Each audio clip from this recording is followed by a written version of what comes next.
Greetings in the name of Jesus lord our saviour. క్రీస్తునామమున శుభవందనములు. మరి చూసుకున్నట్లయితే మేలు చేయడానికి విసుకక ఉందాము.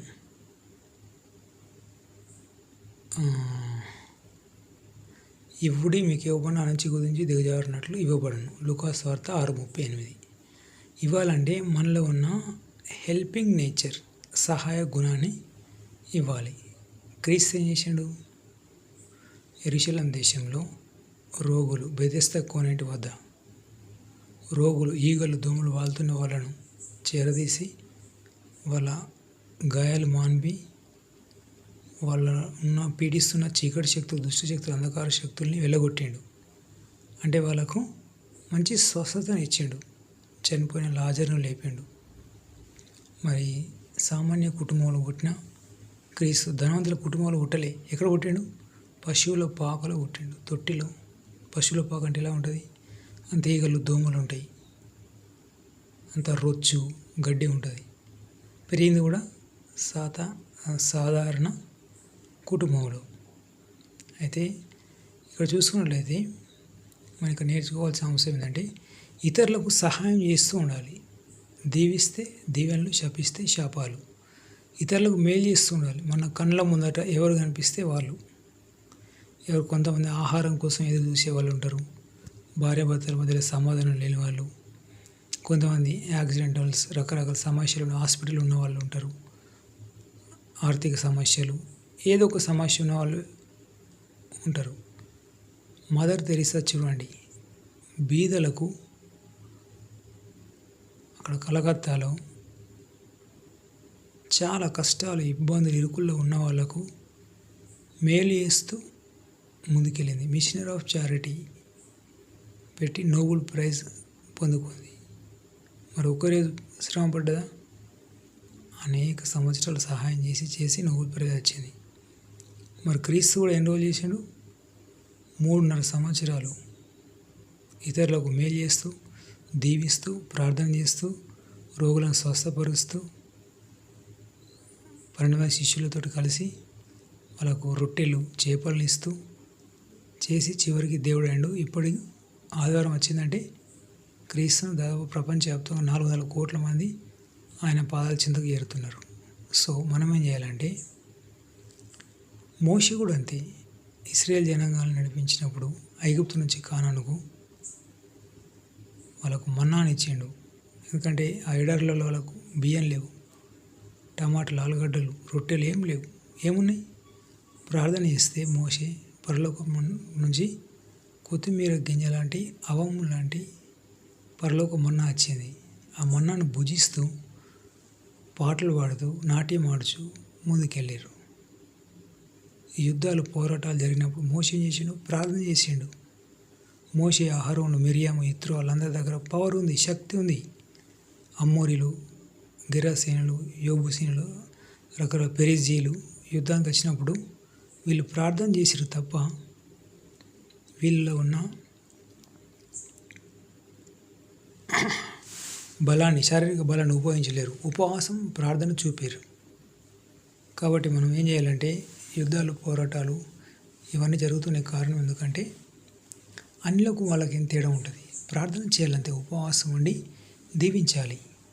మన ఇంటి పక్క వాళ్ళను, వాడకట్టోళ్ళను, మన జిల్లాను, రాష్ట్రాన్ని, ప్రపంచాన్ని దీవిస్తే మనకు మెండైన దీవెనలు ఉంటాయి.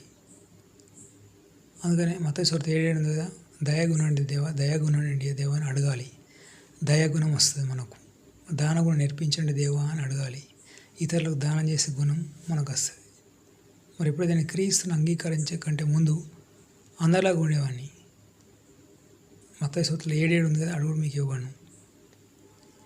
2008-9 మధ్యలో దేవుని సమయం దొరికితే నడుచుకుంటూ పోయినా కానీ, ప్రార్థనలు ఉన్నా కానీ, ఉపవాసం ఉన్నా కానీ దేవుని అడగాలి, దేవా దానగుణం నేర్పించండి, దానగుణం నేర్పించండి, దానగుణం నేర్పించండి అనినప్పుడు నాకు దానం చేసే గుణం వచ్చింది. ఇప్పుడు అంటే ఇతరులు ఇవ్వాలి.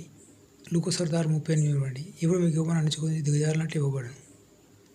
కాబట్టి మనం ఏం చేయాలంటే, ఇతరులకు దానం చేస్తూ, మేలు చేస్తూ, మోషే లాంటి డియాని, క్రీస్తు లాంటి డియాని కలిగి ముందుకెళ్ళామనుకోండి, ఖచ్చితంగా మనకు మెండైన దీవెనలు ఉంటాయి.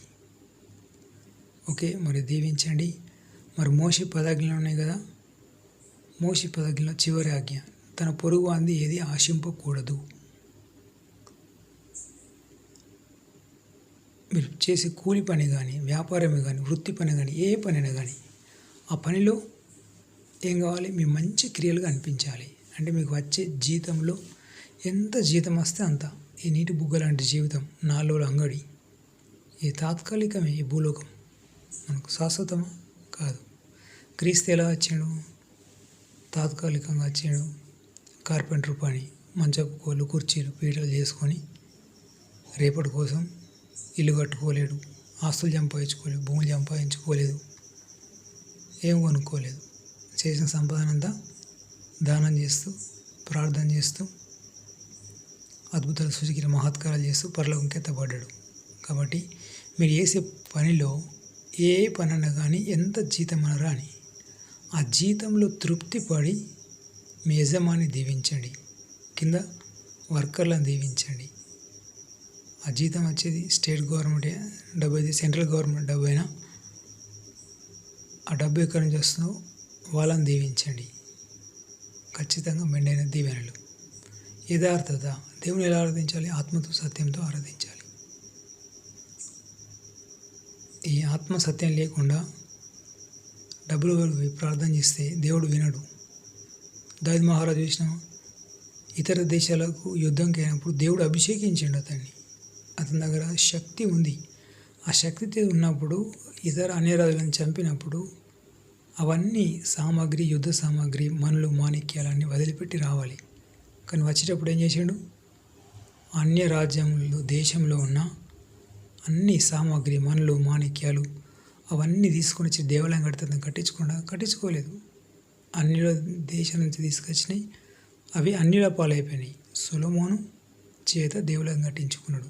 సొలొమోను ప్రార్థన చేస్తేనే లెబనోన్ అనే దేశం నుంచి దేవదారు వృక్షాలు, యెమెన్ అనే రాష్ట్రం నుంచి షేబా దేశపు రాణి, చుట్టుపక్కల అనే రాజ్యాలు తెచ్చినాయి, దేవాలయం కట్టబడ్డది.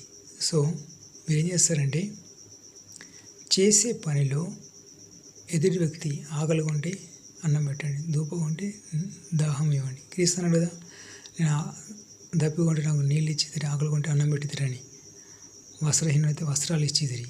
కానీ అక్కడ పనిచేసే కాడ డబ్బు విషయంలో పడిపోకండి. డబ్బు విషయంలో ధనము సమస్త కీళ్లకు మూలము. అది కుటుంబం మీకు వస్తుంది.